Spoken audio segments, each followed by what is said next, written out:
নমস্কার বন্ধুরা। আজ এক গুরুত্বপূর্ণ নোটিফিকেশন জারি হয়েছে। নোটিফিকেশনটি দিয়েছে government of West Bengal finance department audit branch থেকে। নোটিফিকেশনে কি বলা হয়েছে?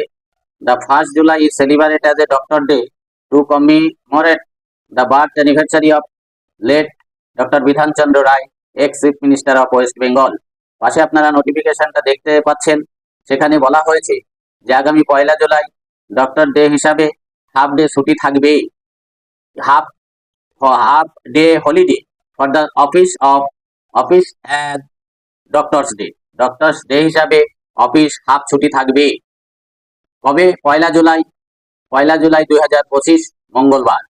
The under signet is directed by order of the government to say that the governor has been pleased to declare that the office under the government of West Bengal will be closed at 2 p.m. on Tuesday, the 1st July 2025 on except of the birthday of late Dr. Bidhan Chandra Rai, ex Chief Minister of West Bengal।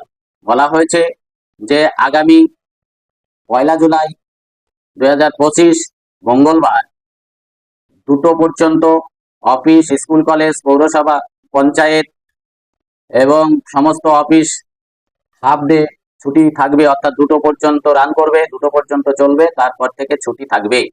ব্যতিক্রম except the office of the registered assurance Kolkata and the collector of stamp revenue of Kolkata. Kolkata registered office এবং stamp revenue collector office দুটো চলবে। এই দুটো office ব্যতি রেখে আর সমস্ত office, school, college সব 2টো পর্যন্ত চলবে, তারপরে বন্ধ থাকবে। এই নোটিফিকেশনটা জারি করেছেন PK. Mishra, additional chief secretary of government of West Bengal. এই নোটিফিকেশনটা পেলাম, আপনাদের সঙ্গে শেয়ার করলাম। ধন্যবাদ সবাইকে। ভালো থাকবেন, সুস্থ থাকবেন।